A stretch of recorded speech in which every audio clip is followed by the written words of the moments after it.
Olá pessoal, está começando agora o Carisma Cast, o podcast do Seminário Teológico Carisma. Nesse tempo estaremos conversando com alguns de nossos professores e convidados muito especiais. Falaremos sobre diversos assuntos e você pode fazer parte de tudo isso. É isso mesmo! E se você quer saber mais sobre o Carisma, acesse as nossas redes sociais. O Instagram é @stcarisma, o nosso site é carisma.org.br e também estamos no YouTube, Seminário Teológico Carisma. Sem mais delongas, vamos chamar nosso convidado especial. Ele que é pastor da Igreja Metodista, fundador da UDD, a Universidade do Discípulo, professor não apenas do Carisma, mas em tantos outros seminários, escritor com mais de 40 livros escritos, casados com a querida Naile e pai do lindo, do Pedrinho, pastor Pedro Estrela. Seja muito bem-vindo ao Carisma Cast. Obrigado, Léo. Obrigado, Josi. Uma honra poder estar aqui com vocês, gravando aqui esse podcast. Eu estava fazendo as contas antes de começar aqui a nossa gravação. São 16 anos de Carisma, né? 16 anos já, né? Como aluno e 14 anos já como professor. Então, uma honra poder fazer parte da história do Carisma e passar pela vida de tantos alunos também. É uma honra pra gente poder te receber aqui e poder conversar um pouquinho, né, Josi? É sinal que teremos muitas histórias nesse podcast. Muita história pra contar. História tem. 16 anos já, né, Pedro? Todos nós te conhecemos muito por aquilo que Deus tem feito na sua vida. A Igreja Metodista tem sido, né, a igreja que você pastoreia, tem sido uma referência para tantas pessoas em tantos lugares, no Brasil inteiro, em várias igrejas que eu já fui, em vários seminários que eu já fui, as pessoas comentam daquilo que tem acontecido na igreja. Mas antes da gente falar do presente, do hoje, aquela grande curiosidade de todo mundo é sempre como que tudo começou, né? Quem era o Pedro? De onde que surgiu o Pedro? De que família veio o Pedro? Como é que começou a sua história com Deus? Então você é carioca, conterrâneo. Isso aí. Né? Me conta um pouquinho da sua história, do início lá. Então, sou carioca da gema, né? Como é que se diz? Os pais são cariocas também, né?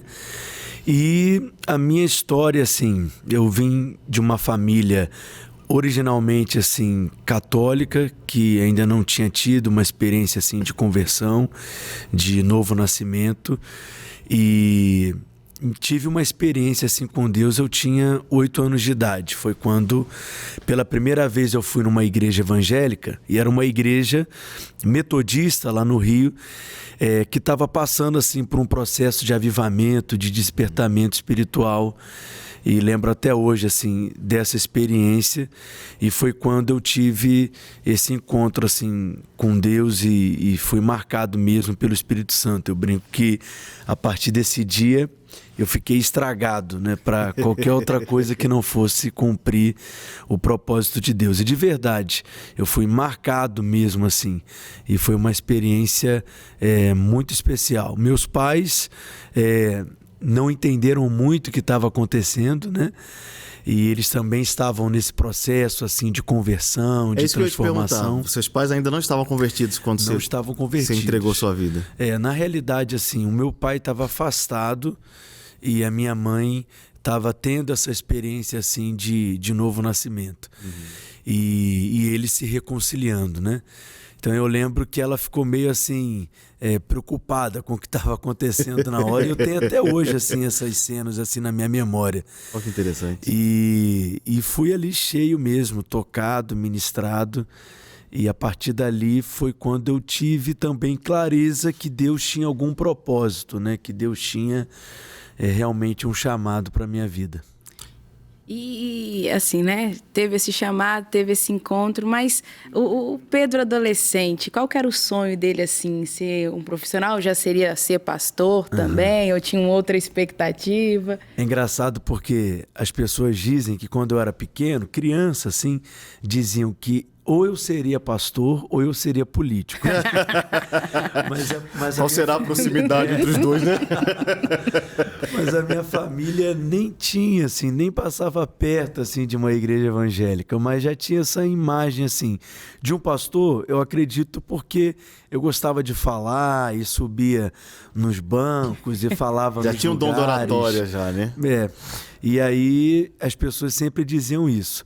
Mas eu sempre fui, desde a partir então da minha conversão, uma criança e depois um adolescente muito envolvido na igreja local.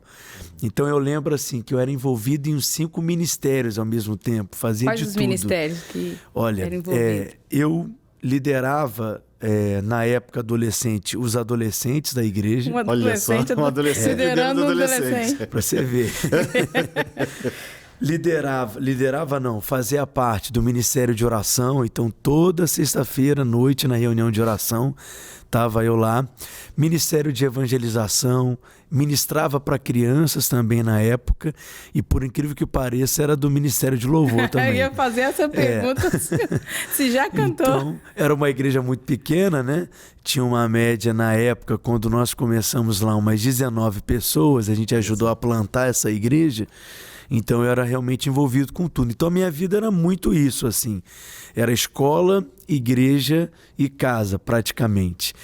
Quando eu estava para formar, assim, no ensino médio, e eu estudei a vida toda na mesma escola, Olha desde só. o maternal até encerrando o ensino médio. A vida inteira na mesma vida escola. toda. Eu fico imaginando isso, eu não consigo entender o que é isso. Né? Mudei muito de escola. Mudou. E eu nunca tive assim uma experiência diferente, né, de outro ambiente. E é engraçado porque eu fui crescendo também basicamente com a mesma turma. Uhum. E eu lembro que eu fiquei numa crise assim do que fazer. Porque já tinha clareza do ministério pastoral, já amava a vida da igreja local, mas tinha uma crise se eu deveria fazer um seminário naquele momento, ou se antes eu deveria fazer uma outra faculdade. Mas assim, essa fase assim, da minha infância, dizem que eu era uma criança bem levada, não vou entregar aqui tudo para vocês. Não precisa fazer todo o relatório. Isso é um outro podcast. Mas a adolescência e a infância, eu tenho muita imagem assim da igreja, escola bíblica de férias. Eu lembro até do lanche da igreja que servia. É claro que você lembra do lanche da igreja, né, Pedro? Eu falo que a minha linguagem de amor é comida, né? Não é palavra de afirmação, não é serviço, é comida. E aí eu lembro muito, assim, eu tenho muito essas imagens na minha mente. Ainda a gente entrar no seminário, que aí eu vou lembrar, né? Eu lembro do Pedro, pastor Pedro, chegando no Caribe, né? 16 anos, 16 para 17. 16 para 17 no anos. No dia que eu cheguei, a gente já se conheceu. Foi isso mesmo. Eu lembro até hoje a imagem, né? Aquele menino, eu também era um menino, né? Então, todo mundo menino naquela época. Chegando, todo arrumadinho, magrinho. Muito magrinho. A pulseirinha dos 4 seres viventes. Do Ministério Casa de Davi. Mas antes da gente entrar nesse assunto que é bem interessante, você citou sobre uma certeza de chamado, né? Falou que você já tinha uma certeza de chamado. Uma pergunta que a gente recebe muito é essa, né? Como uma pessoa tem certeza de chamado? Um adolescente, né? Você chegou no Carisma, você tinha 16 anos, ou seja, você estava saindo da adolescência, entrando na juventude. Então, antes dos 16, entre 8 e 16 anos, você já tinha uma convicção de chamado. Como assim você tem uma convicção de chamado? É uma revelação? É um anjo? Foi um sonho? Deus falou no seu coração? Como que isso aconteceu? E lidar também com a pressão, né, pastor? Porque nessa fase é uma fase de muita pressão. Com certeza você passou por pressão para tomar até mesmo a decisão de vir para o seminário. E como lidar, muito mais adolescente, com todas essas crises também. É interessante isso. Eu não creio assim, Léo e Josi, que tem uma fórmula assim, né?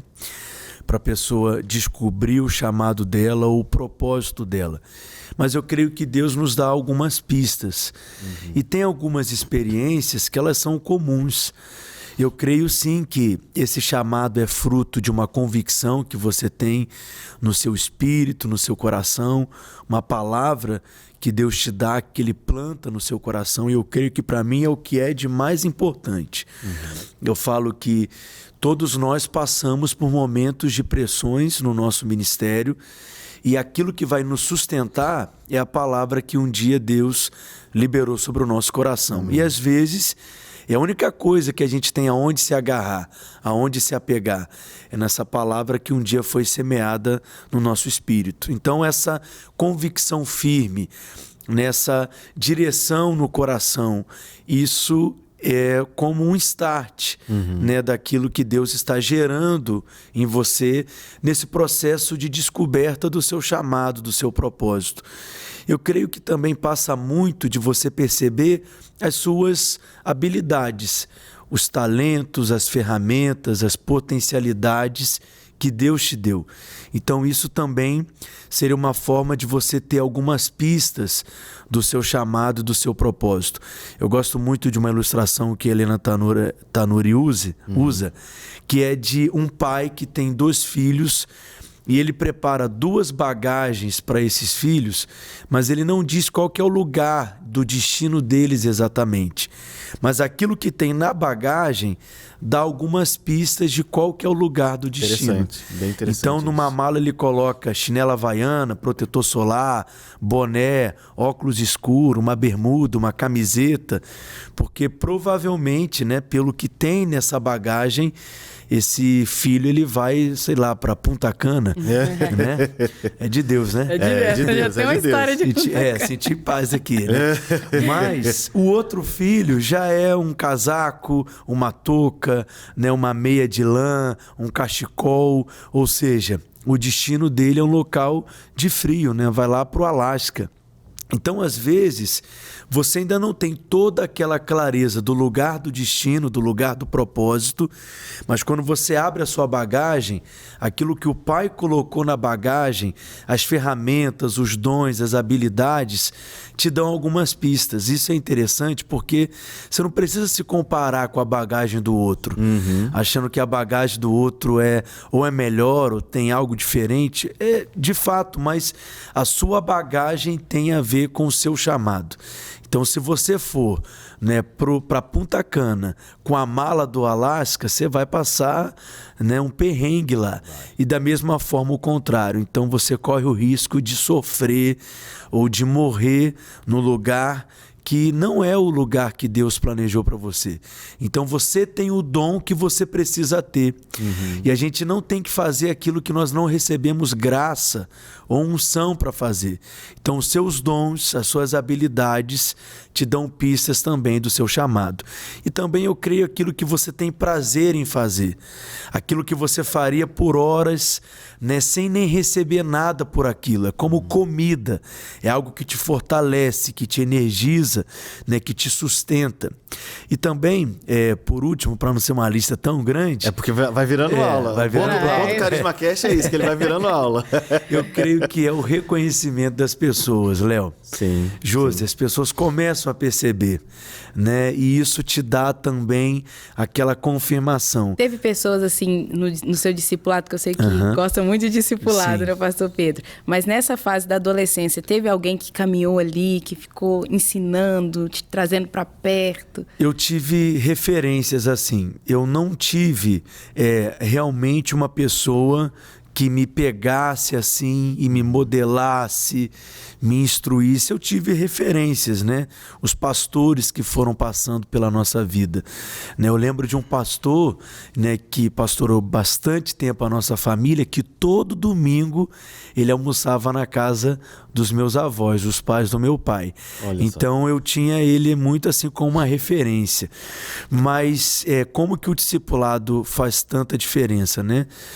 Mas eu não tive, eu tive referências, modelos, mas uma pessoa assim que me pegasse, me instruísse, me modelasse, naquele momento eu não tive. Depois Deus foi providenciando, né, essas pessoas, mas o reconhecimento também da comunidade, da igreja local, das pessoas que estão à sua volta e também dos seus pastores e líderes, isso faz muita diferença para que você possa ter clareza desse lugar, assim, do seu chamado, do seu propósito. Eu só lembrei de mais uma coisa aqui. Fica à vontade. Fica à vontade. Quinta.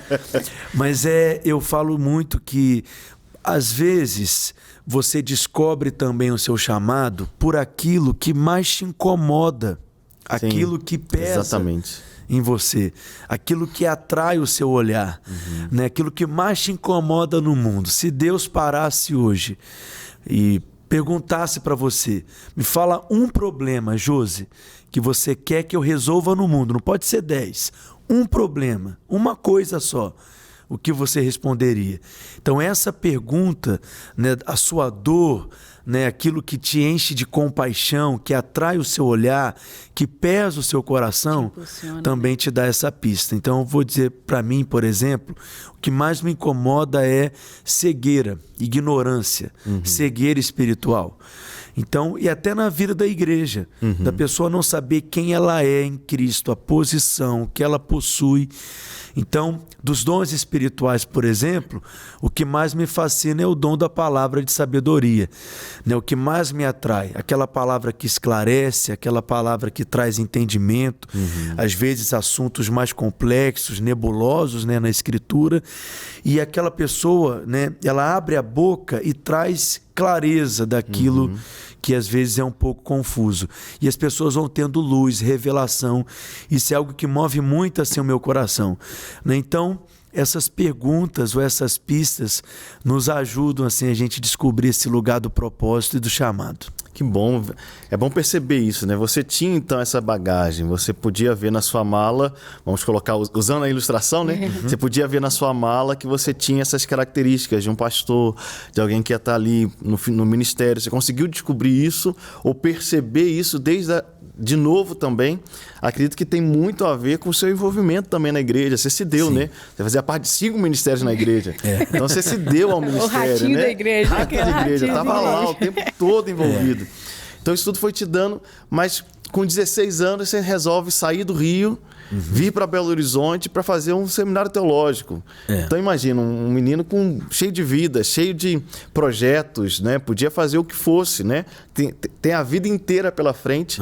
O que te fez vir para Belo Horizonte fazer o Carisma, né? O que te fez vir para Belo Horizonte fazer um seminário? É muito interessante porque eu não sabia o que era o Carisma, não tinha ideia de quem era o Kenneth Hagin, né?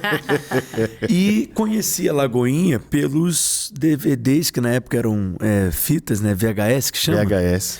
A gente não é velho. Não sei desse tempo. É que a coisa passou muito rápido, as coisas evoluíram muito rápido, né? Não então, sei. Você não sabe desse tempo. Conhece não, né? Mentira, pecado, hein, mano? Mas eu assistia aquelas gravações de DT, imitavam o André Valadão, né? Quer dar uma palhinha? Quer dar uma palhinha? Será? A audiência vai cair agora, né? Mas falava as falas dele, né? E os espontâneos também. Sim. Então tinha aquela referência da Lagoinha pelo Diante do Trono. Mas nessa época eu estava inscrito para todas as universidades do Rio, públicas, né? Estaduais e federais. Eu pensava em fazer história e estava nessa crise assim, história ou teologia? Faço teologia primeiro ou história depois? Porque eu sempre gostei muito de ensinar. Então eu queria fazer história. Já era um dom, já era algo que te chamava a atenção, né? Tinha muito prazer, assim. E aí eu lembro, assim, que o meu pai que disse, não, você tem que fazer teologia primeiro, né? Porque eu tinha aquela dúvida, né? Porque é muito engraçado isso, porque eu conversava com os meus amigos e a resposta deles, para mim, era sempre muito fisiológica, né? Não, eu quero crescer, vou casar, vou ter uma faculdade, vou ter minha profissão e vou ter filhos, e aquela coisa assim... Um padrão. Eu digo que tem pessoas que elas apenas existem, né? Não vivem, né? Eu aprendi isso com o pastor Márcio, assim, de perguntar para a pessoa, né? Por que você trabalha? A pessoa responde, eu trabalho para ter dinheiro. Mas o que você quer ter dinheiro? Para comer, me alimentar. Você quer comer para quê? Para ter saúde. Ter saúde para quê? Para trabalhar. E aí por aí vai. Não sai desse ciclo, né? Não sai desse ciclo. E aquilo sempre me deixava um pouco numa crise. Mas será que vai resumir nisso? Né? E aí o meu pai, ele sempre foi uma voz profética na minha vida, até hoje, né? Eles estão comigo no ministério, pastoreiam famílias e casais na nossa igreja, mas ele sempre foi essa voz profética. E isso é algo que é muito importante, dos pais também perceberem nos filhos. Sim. E de investirem nos filhos, desde a infância.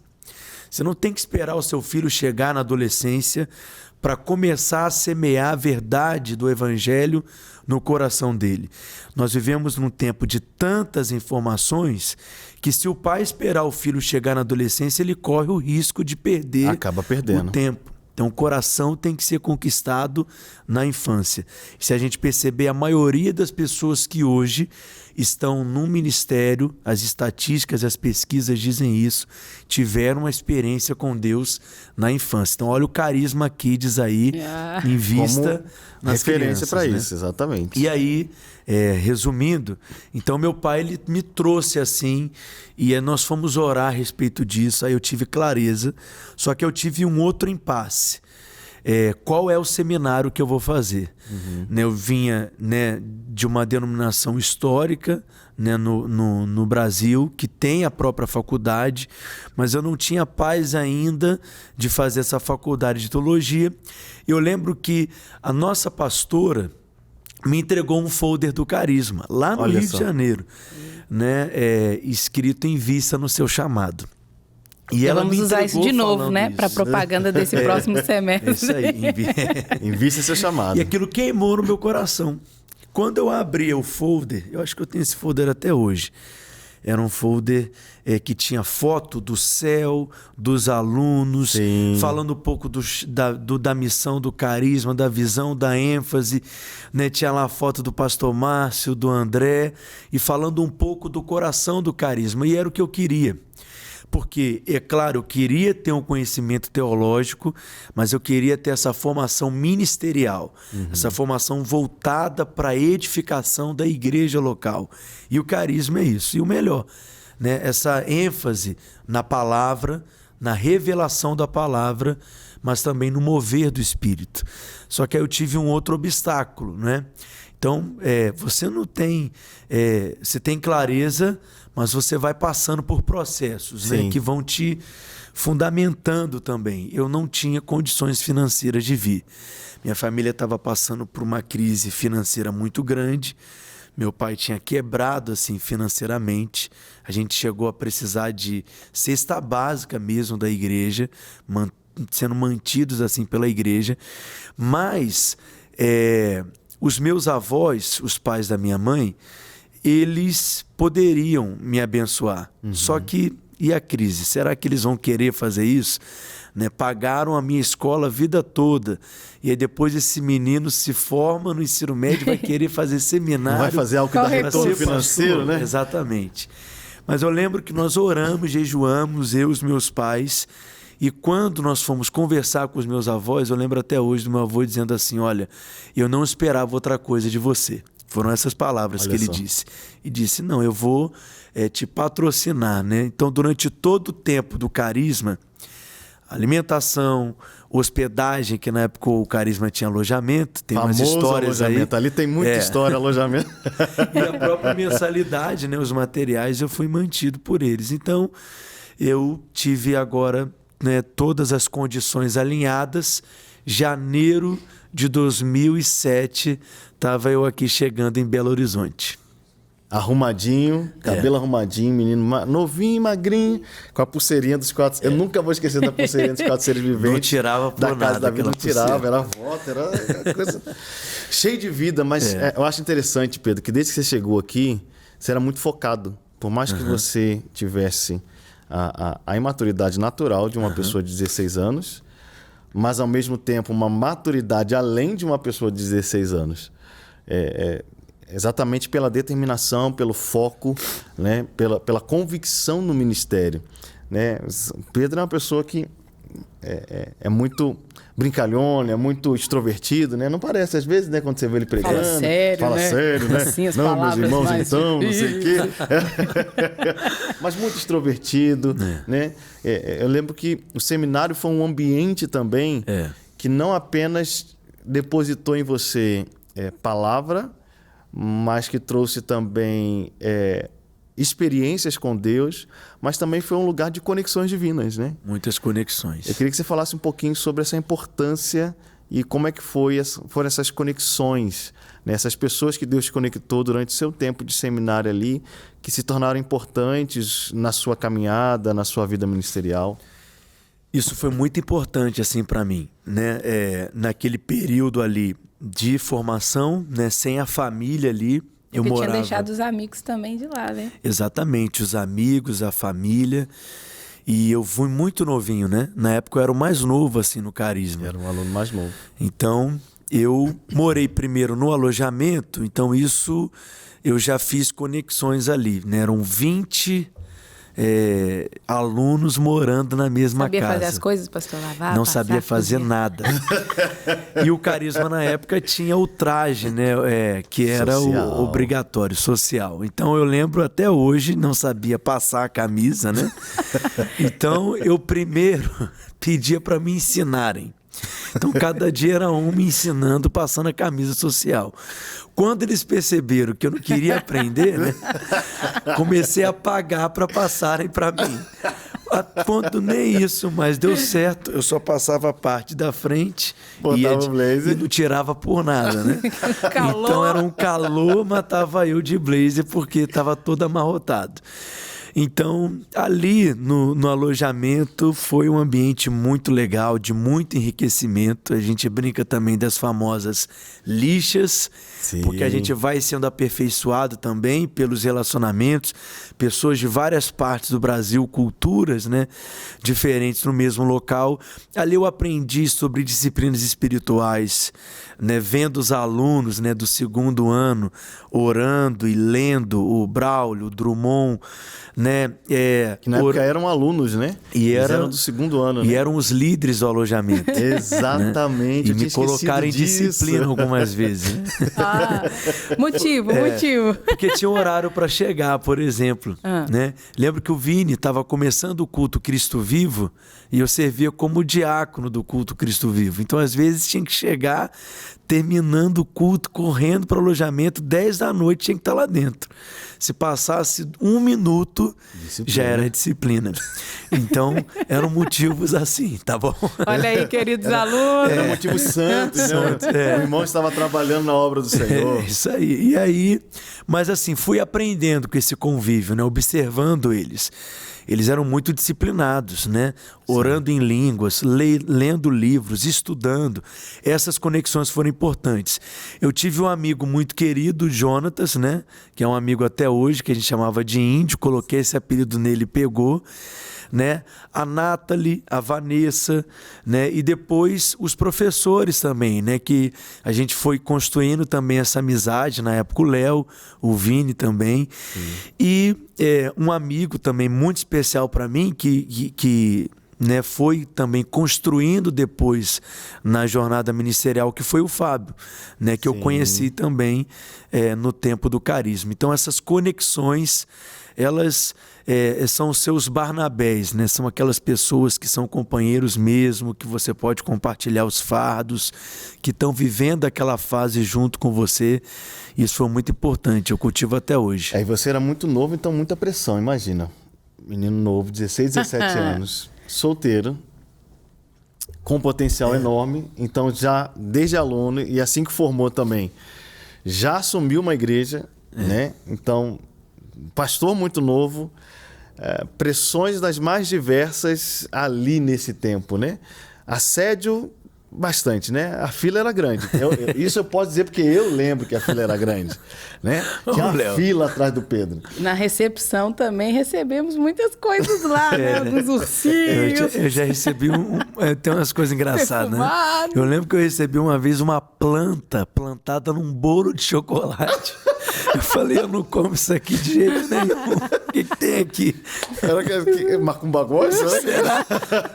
Meu nome é ali enterrado, né? Mas tem umas histórias engraçadas com isso. Como se manter firme? Como se manter em santidade? Como manter o propósito? Você era jovem, você tinha todo... Você podia namorar, podia fazer, não tinha problema, né? Mas ao mesmo tempo, você se manteve muito focado sempre. Né? Como se manter focado, como se manter no propósito. Eu acho... Na área sentimental, abre o coração, os nossos telespectadores querem saber. Eu conheci a Anaile, minha esposa, né? Ela foi mais ou menos no período que eu estava formando no Carisma, né? Fomos participar de uma viagem missionária de férias e lá a gente se conheceu. E aí depois começamos a nos conhecer e depois namorar à distância. Então, no começo do ministério, eu já estava me relacionando, só que à distância, né? Uhum. A Naili morando no Rio ainda, ela é de Petrópolis e eu já em Belo Horizonte. Então, isso acaba também guardando a gente, né? Sim. Primeiro, de você já estar num relacionamento. E segundo, um relacionamento à distância ajuda, né? Agora, eu creio também que, de verdade, a paixão por Jesus, a paixão pela igreja, a paixão por aquilo que você faz, pelo seu propósito. Porque quando você está apaixonado por algo, as coisas à sua volta, elas ficam meio que apagadas. E você tem o seu coração voltado para aquilo. Mas é claro que todos nós somos tentados e somos testados nisso. Então eu creio também que ter pessoas à sua volta, né, que vão falar na sua vida, né, que vão te trazer esse lugar de proteção, de segurança também. Caminhar sozinho é muito ruim, você se torna vulnerável. Então é muito importante você ter pessoas que estão conectadas com você, porque isso vai te guardar.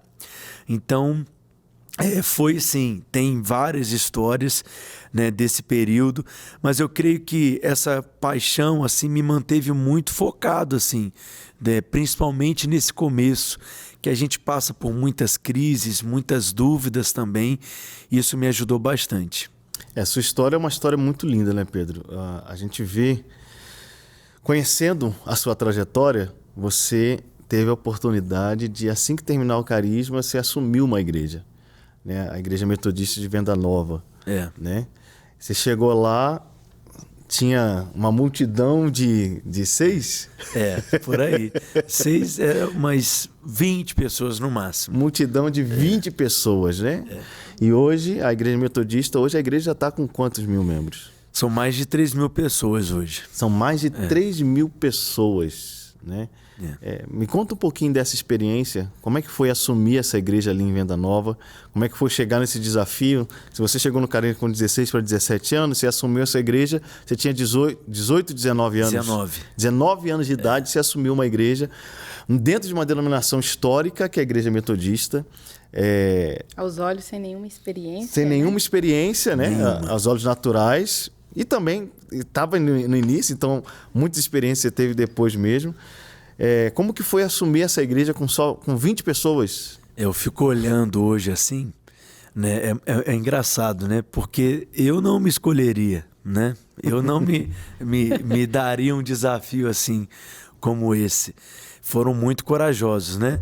Eu estava formando no Carisma, nessa crise, volto para o Rio, permaneço em Belo Horizonte, o que eu faço?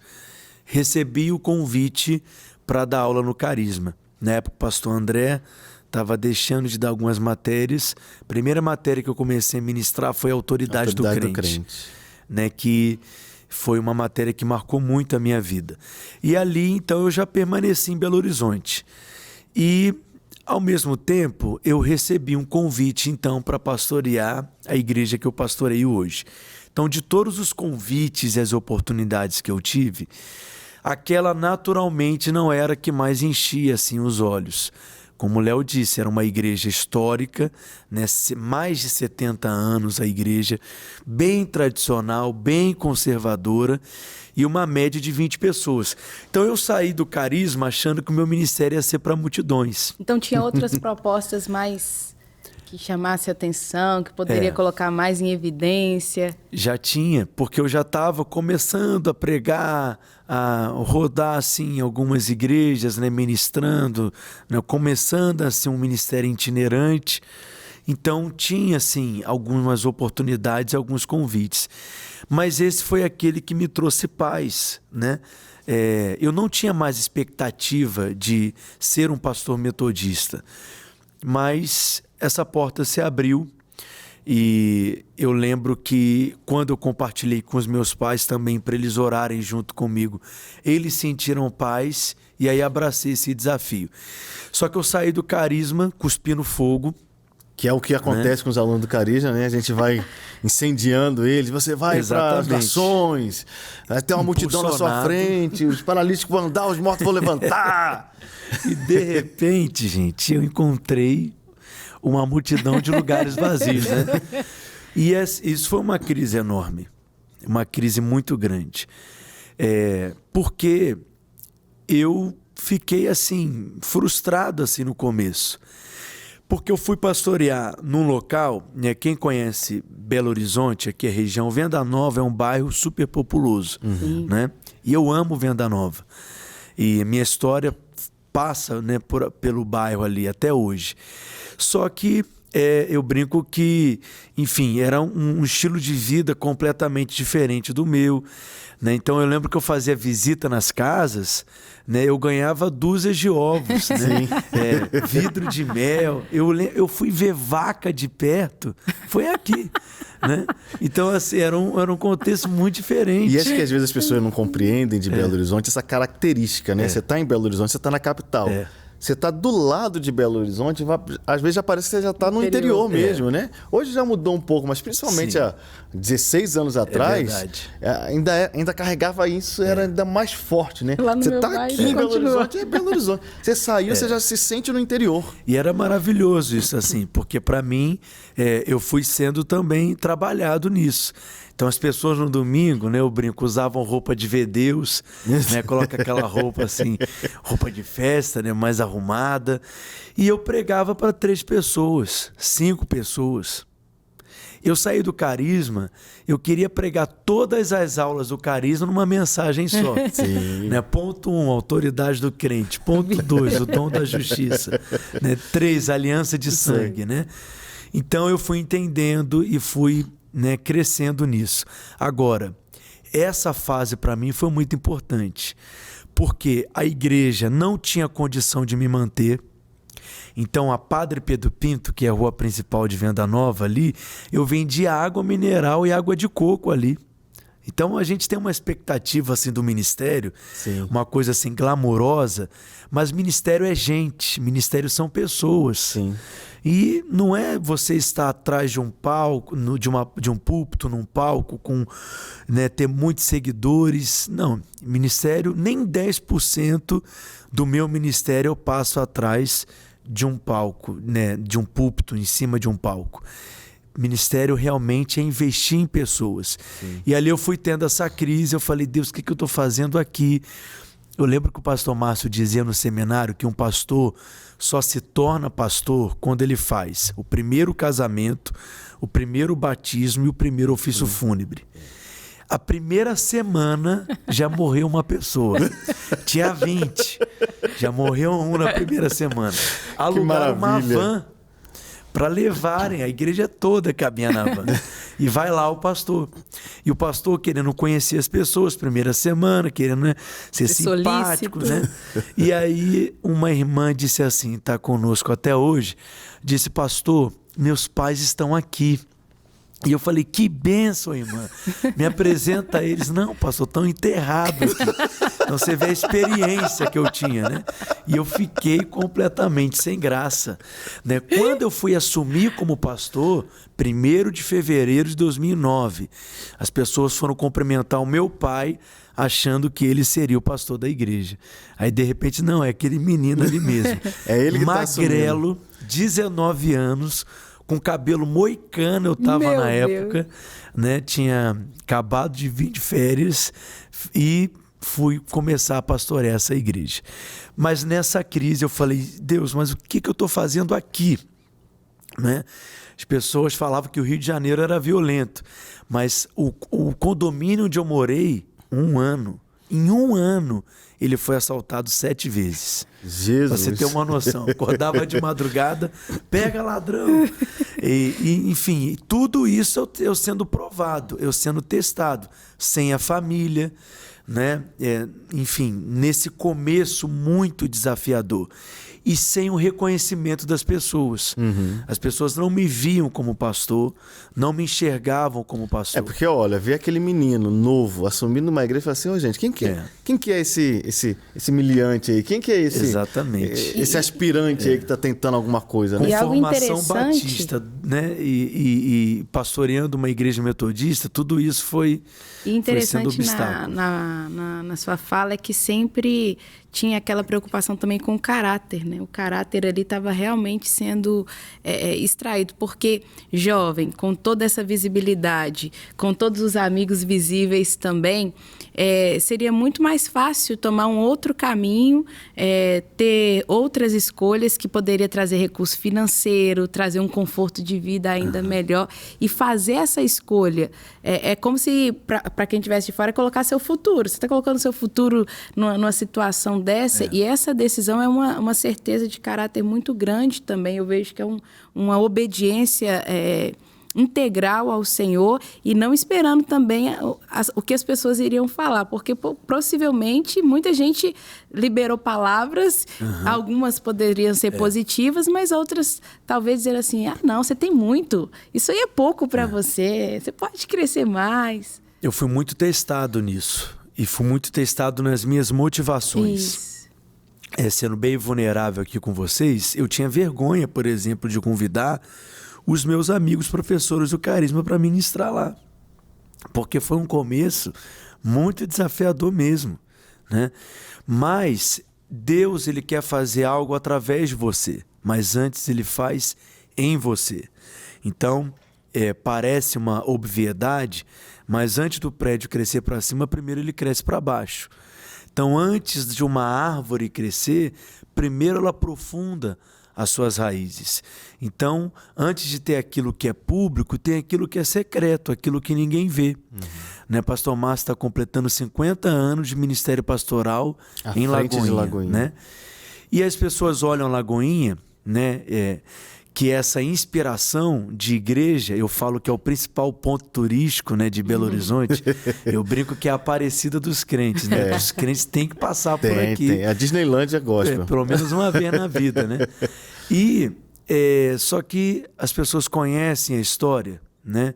E fica aqui, até recomendo assistir o documentário que está disponível, que é incrível, muito inspirador, que eu lembrei muito também assim da minha história no começo. E tudo tem esse começo. E Deus nos dá sementes. Sim. Não são árvores crescidas, são sementes. Mas dentro daquela semente tem um potencial. Então, enxergar uma igreja grande, quando todos enxergam, é fácil. Mas enxergar quando ninguém vê é dom de Deus. E ali eu entendi que todo pastor, todo líder, para ser bem-sucedido, frutífero, ele tem que ter essa visão profética, essa visão de fé. E ali eu comecei a ser exercitado nisso. Já tinha aprendido os princípios da fé na formação do carisma, a importância de manter a tomada da fé ligada e confessar e declarar, né, aquilo que você vê no Espírito, não aquilo que você está vendo, mas aquilo que você quer ver. E ali naquela crise eu falei, Deus, mas eu fui chamado para quê aqui? E aí o Espírito Santo falou claramente no meu coração, seu chamado é treinar líderes, é formar líderes, é formar pessoas. E isso me trouxe muita paz, porque eu sempre amei o ensino e amo realmente treinar pessoas. Eu creio que essa é uma característica de uma graça, né, que Deus tem nos dado para multiplicar líderes. E ali eu percebi que eu não precisava de uma estrutura extraordinária, eu não tinha salas de aula. Eu não precisava de muito recurso financeiro, eu precisava de pessoas dispostas a receberem aquele treinamento. Mas eu disse, foi uma outra crise, mas cadê essas pessoas? E aí o Espírito Santo me falou, são essas pessoas que estão aí. A média de idade delas? A maioria eram pessoas mais idosas, e eu substituí um pastor de mais de 70 anos. Uau! Então, e a maioria dos pastores que passaram pela igreja, quase todos eles, já eram pastores aposentados ou que estavam encerrando a fase ministerial. Então esse foi um outro choque. Só que o Espírito Santo falou, olha, são essas pessoas que estão aí e você não enxerga eles assim porque você não tem os meus olhos. Então passa a enxergá-los como eu enxergo e você vai ver um exército de líderes que eu vou te dar. Isso é lindo demais, né? Isso foi uma demais. chave para mim, né? Eu olho para o apóstolo Paulo, né, escrevendo a carta para a igreja em Corinto. É uma igreja que os problemas que ele trata ali, né, eu falo que é um consolo para todo pastor, aquela igreja. Quando eu estou em crise com a minha igreja, eu vou para essa carta, né? Problema nos dons espirituais, né? Comidas sacrificadas a ídolos, gostavam, né? Enfim, alguns queriam se batizar por outros que já haviam morrido, alguns não acreditavam que Cristo tinha ressuscitado dentre os mortos, se embriagavam na ceia, né? Tinham problemas no casamento, um jovem mantinha relação sexual com a mulher do pai dele, com a sua madrasta, né? A igreja sabia, toleravam aquilo, mas apesar de todos esses problemas, como que Paulo introduz a carta? Olha, eu dou graças a Deus por vocês, porque o testemunho de Cristo tem sido confirmado entre vocês. Vocês são um povo enriquecido em tudo, em toda a sabedoria, em todo o conhecimento. Não falta nenhum dom espiritual entre vocês. Ou seja, a maneira como Paulo começa a carta não combina com aquilo que ele vai tratar naquela igreja e os questionamentos que ele vai responder, mas porque Paulo tinha uma visão de fé, uma visão profética. Ele diz: a ninguém conheçamos segundo a carne, não enxergue ninguém pelos olhos naturais, mas pelo Espírito. Veja como Deus vê. Eu comecei a enxergar líderes, comecei a tratá-los como líderes, e é isso que eu passei a ter. Pessoas à minha volta que eram de fato líderes, que seriam treinados. E todo culto, podia ter 5 pessoas, 20 pessoas quando já era um avivamento. Eu começava dizendo: eu quero pedir para essa multidão ficar em pé. Todo culto. E eles ficavam, tadinho desse menino, né? Esforçado, tá doido, ele, tá bem doido. Intencionado ele. Mas toda reunião eu começava dizendo. E de fato, né, as palavras confessadas, elas são essas sementes semeadas, né? Sim, então, eu sempre digo, não verbalize aquilo que você não quer ver manifesto, porque a confissão da sua boca é uma semeadura que você está fazendo e certamente haverá essa colheita, né? Então, esse é um princípio, assim, eu creio, de liderança, mas um princípio ministerial, né? Que maravilha, que testemunho maravilhoso, né? Forte. Tem muita coisa para a gente falar ainda, mas o nosso tempo não nos permite permanecer mais tanto tempo assim. Pastor Pedro, mas uma honra, gente. Queria, antes da gente caminhando aqui já para o encerramento, eu queria que você falasse um pouquinho. Deus tem te dado essa graça de escrever sobre 40 livros já, né? Meu Deus, recordista já, né? É bastante livro. E seu último lançamento é isso aí, ó, Fecha a Porta. É um segredo isso aí. É um segredo de oração. Você fala muito sobre oração, né? E fala um pouquinho sobre o projeto desse livro.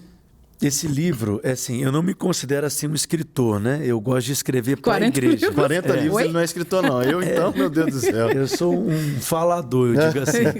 Mas muito daquilo que eu tenho publicado é fruto daquilo que eu tenho ensinado na igreja local. Então, eu aprendi isso, que a visão escrita é aquela que permanece. Aquilo que você fala pode se perder, mas aquilo que você escreve permanece. Então, esse livro é fruto de uma jornada de jejum e oração com a igreja, ensinando e estimulando a igreja a orar mais e a orar melhor. Então, Fecha a Porta é baseado na instrução de Jesus de Mateus, capítulo 6, verso 6, de você cultivar esse lugar de oração. Eu sempre digo que poucas coisas são tão difíceis quanto orar. E poucas coisas são tão difíceis quanto permanecer orando. Quando você decide orar, você vai encontrar oposições, resistências. Parece algo tão simples orar, mas realmente é algo desafiador você cultivar. Então é interessante também porque na capa dele tem um disco de oração que é para estimular as pessoas a orarem e terem essa prática. Muito bom. No Carisma a gente ensina os tipos de oração, né? Sim. E esse disco é para ajudar a praticar esses tipos de oração diferentes. Isso aí. Aí vai rodando. Então é um livro para quem quer orar mais e melhor. É isso. Lembrando Muito que bom. tem essa matéria no Carisma. E É. o pastor Pedro Estrela é o nosso professor da matéria de E oração. me sinto muito honrado de ensinar sobre oração para os alunos do E é Carisma. o segredo também, né, dessa caminhada, dessa jornada tão linda que foi apresentada aqui, que compartilhou 10%, ainda tem muito, né? Mas com certeza, desde a sua conversão até o dia de hoje, é regado também por essa intimidade com o Senhor. E ver os frutos. É isso mesmo. Pastor Pedro, muito obrigado pelo seu tempo aqui junto com a gente, participar desse programa. Eu que agradeço. Do meus início amigos. aqui do Carisma Cast. Um abração lá na Naile, no Pedrinho. O Pedrinho tá lindo demais, né? Pedrinho tá com 3 dentes e meio agora. 3 dentes e meio. Daqui a pouquinho já tá comendo picanha já. Próximo podcast tem que trazer a Naile também. Sim, sim. É, vamos trazer. Aí vamos falar da vida depois, né? Casado, como é que foi esse foi? processo. É isso mesmo, muito a gente tem bom. muito assunto ainda pra frente. Bom, pessoal, o papo tá bom, mas a gente precisa encerrar. Muito obrigado, pastor Pedro, mais uma vez. Que o Senhor te abençoe. Amém, E que a Léo. gente possa ainda continuar vendo ainda mais os frutos do ministério, daquilo que Deus tem depositado na sua vida. Então, pessoal, e não se esqueçam de seguir todas as nossas redes sociais. Quero te conhecer lá. Manda também o que você achou desse tempo, o que acrescentou esse tempo aqui também na sua vida. E até o próximo Carisma Cast.